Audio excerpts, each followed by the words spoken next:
तो भौतिकी विषय में कक्षा 12वीं का हमारा जो आज का वीडियो है, हमने कल शायद बताया था लास्ट में कि कल हम क्या लेंगे।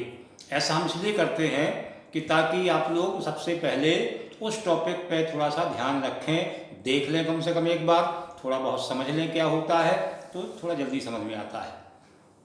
पढ़ाई करने का नियम यही है कि हम जिस टॉपिक को पढ़ने वाले होते हैं उसको पहले थोड़ा सा पढ़ लेते हैं। विद्यार्थियों के लिए होता है कि वो पढ़ लें उसको, फिर जब पढ़ाया जाता है तो उसको समझ लेते हैं। इसके बाद फिर जब नोटबुक में नोट करते हैं तो भी समझते हुए नोट करते हैं। इसके बाद फिर से उसे एक बार पढ़ते हैं। तो ये 3 जो है स्टेप हो जाते हैं।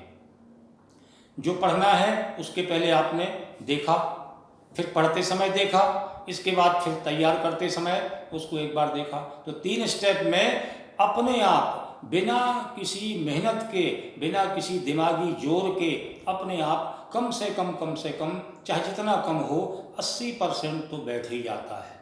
अब 20% बचता है, एक आध बार रिवीजन किया तो फिर वो ठीक हो जाता है, कंप्लीट हो जाता है। ठीक है, तो हमें पढ़ना था, हमने कल बताया था कि लॉरेंज बल पढ़ेंगे हमारे। तो ये लॉरेंज बल होता क्या है?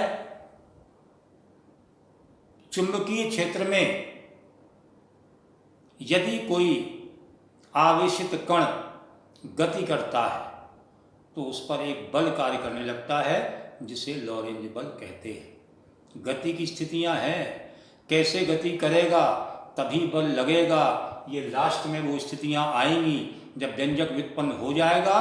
उसके बाद हम देखेंगे कि जो आवेशित कण है वो कैसे गति करेगा तो ही बल कार्य करेगा, हर स्थिति में गति करने पर बल कार्य नहीं करेगा। ठीक है, तो किसी चुंबकीय क्षेत्र में आवेशित कण की गति के दौरान जो बल कार्य करता है उसको हम कहते हैं लॉरेंज बल या चुंबकीय लॉरेंज बल।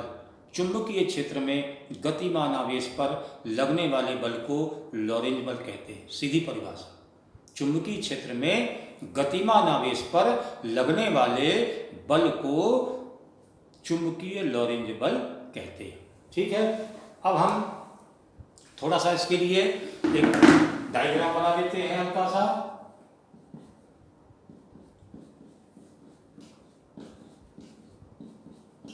ये लंबवत बल के लिए हालांकि हमने डायग्राम बनाया है, लेकिन फिर भी बना लेंगे।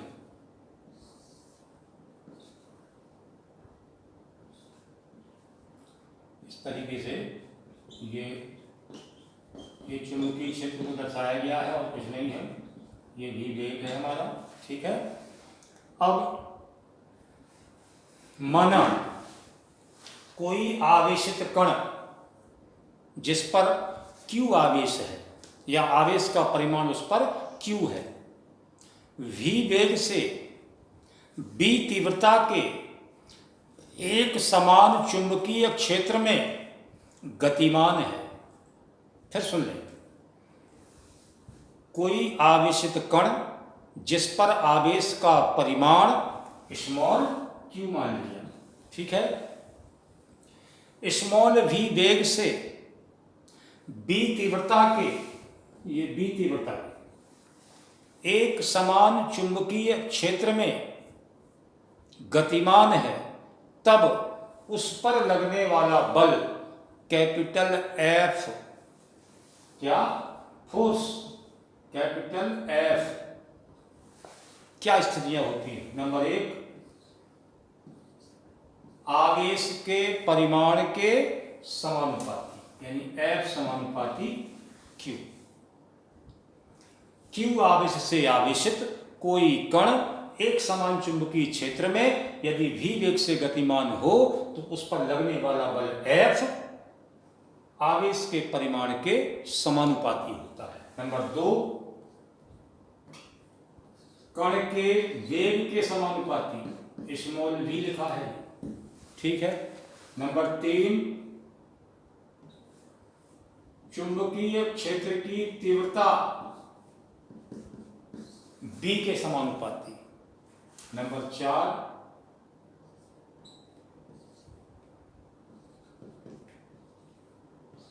साइन थीटा के समानुपाती।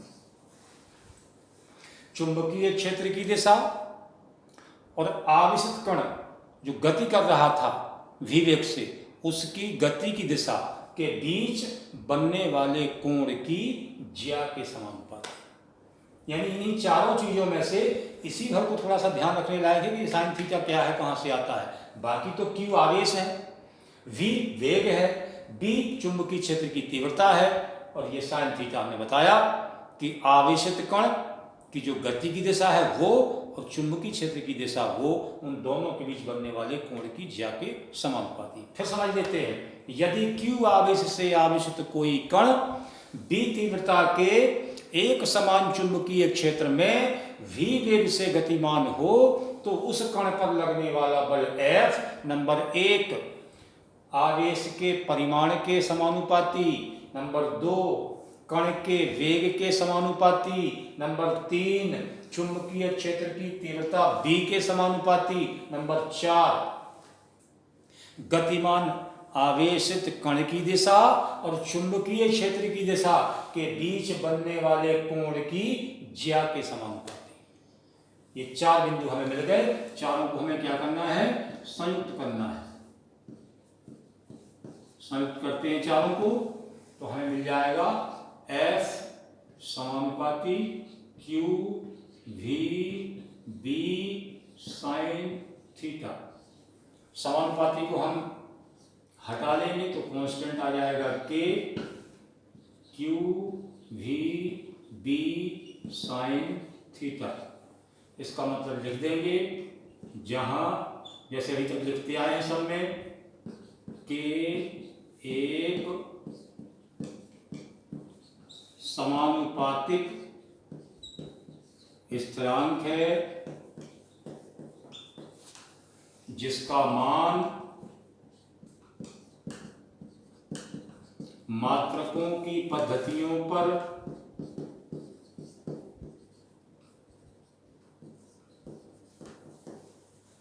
निर्भर करता है। कितना लिखना पड़ेगा, और फिर लिखेंगे हम कि SI में K का मान 1 होता है। तो हमें सूत्र क्या मिलेगा, F बराबर Q V B sin theta. यानी एक समान चुंबकीय क्षेत्र में गतिमान आवेशित कण पर लगने वाले बल का व्यंजक हमें ये प्राप्त हुआ, और यही कहलाएगा लॉरेंज बल का व्यंजक। प्रश्न 2 तरीके से आता है। लॉरेंज बल क्या है, इसका गणितीय व्यंजक व्युत्पन्न कीजिए। तो लॉरेंज बल की परिभाषा हमने बताई कि यदि कोई आवेशित कण एक समान चुंबकीय क्षेत्र में गति करे तो गति के दौरान उस आवेशित कण पर लगने वाले बल को लॉरेंज बल कहते हैं। एक लाइन की परिभाषा, चुंबकीय क्षेत्र में गतिमान आवेशित कण पर लगने वाला बल लॉरेंज बल कहलाता है। परिभाषा हो गई, लॉरेंज बल क्या है का उत्तर हो गया। डायग्राम बना करके सिद्ध कर दिया, ये लॉरेंज बल का व्यंजक आ गया, F बराबर Q V B sin theta. यानी कहने का तात्पर्य यह है कि यदि Q आवेश से आवेशित कोई कण B तीव्रता के एक समान चुंबकीय क्षेत्र में स्मॉल v वेग से गति करे तो उस पर लगने वाला जो लॉरेंज बल है या जो बल है वो मिलता है हमें F बराबर Q V B sin theta. अब ये हमने कहा था बीच में शुरुआत में कि ऐसा नहीं है कि चाहे जिस स्थिति में आवेशित कण चुंबकीय क्षेत्र में गति करे तो बल लगेगा ही। तो अब वो स्थितियां हम लिखेंगे इसमें, इसके बाद, इस सूत्र के बाद, कि कौन कौन सी स्थिति में बल लगेगा और कौन कौन स्थिति में बल नहीं लगेगा। मिटाते हैं हम। तो हमने अभी सूत्र सिद्ध किया, F बराबर Q V B sin theta.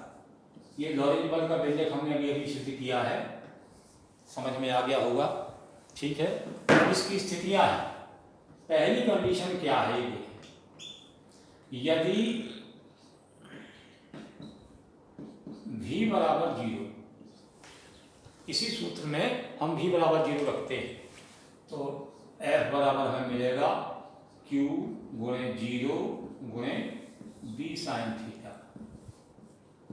क्या बचा हमारे पास, जीरो, क्योंकि जब जीरो का गुणा होगा तो सब जीरो हो गया। इस लाइन का क्या मतलब निकला, कंडीशन जो फॉलो की वो और जो हमें परिणाम प्राप्त हुआ वो, उन दोनों को मिला करके हमें क्या लाइन मिलती है। लाइन हमें ये मिलेगी कि यदि एक समान चुंबकीय क्षेत्र में आवेशित कण का वेग शून्य हो, अर्थात कण गति ना कर रहा हो, स्थिर अवस्था में हो, विरामावस्था में हो, ये मतलब हुआ कि नहीं। तो यदि एक समान चुंबकीय क्षेत्र में आवेशित कण स्थिर अवस्था में हो या विराम अवस्था में हो या गति ना कर रहा हो या उसका वेग शून्य हो तो उस पर कोई बल कार्य नहीं करेगा। ये हमें लिखना पड़ेगा यहाँ। इसलिए एक समान चुंबकीय क्षेत्र में आवेशित कण यदि स्थिर अवस्था में हो तो उस पर कोई बल कार्य नहीं करेगा। सेकंड पोजीशन क्या आती है, थीटा बराबर जीरो। यदि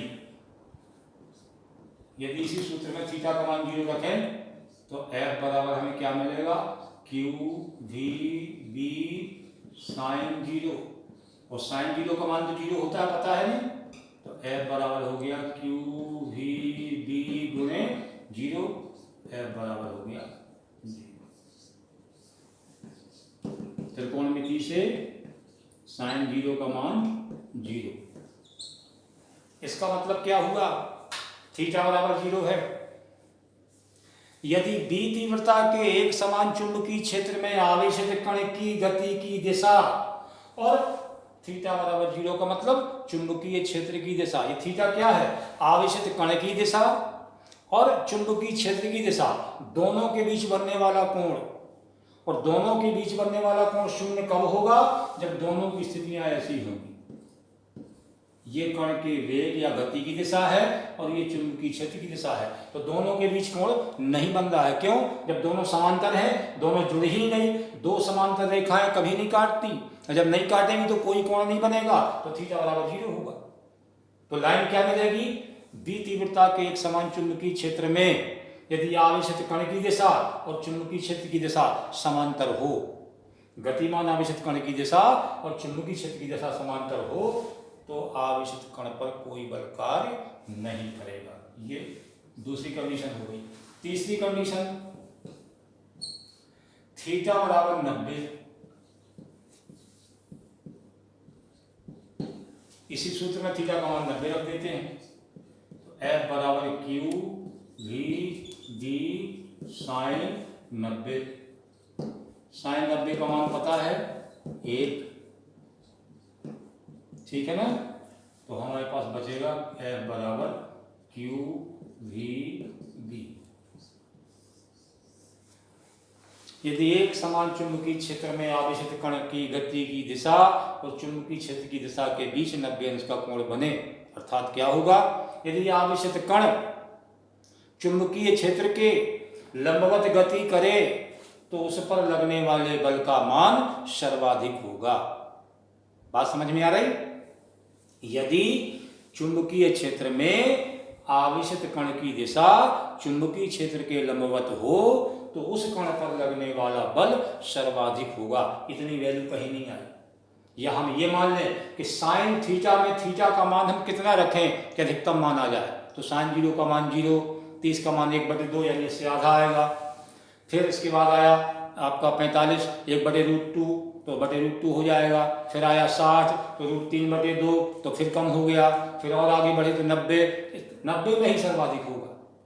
तो कहने का तात्पर्य होगा कि यदि एक समान चुंबकीय क्षेत्र में आवेशित कण की दिशा चुंबकीय क्षेत्र के लंबवत हो तो उस पर लगने वाला लॉरेंज बल सर्वाधिक होगा। ये तीनों स्थितियां हमें इसके साथ ही ड्राइव करना पड़ेंगी, तभी लॉरेंज बल कंप्लीट कहलाएगा। इसके पहले लॉरेंज बल कंप्लीट नहीं कहलाएगा।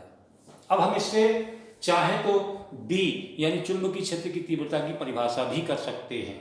B बराबर हमें एक प्राप्त करना है, थीटा का मान 90 रख देंगे, V का मान 1 रख देंगे, Q का मान 1 रख देंगे, F का मान 1 रख देंगे, तो B बराबर 1 आ जाएगा। और फिर परिभाषा करेंगे। परिभाषा अपने मन से करिएगा, जब नहीं आएगी तो हम अगली वीडियो में इस परिभाषा को क्लियर करेंगे।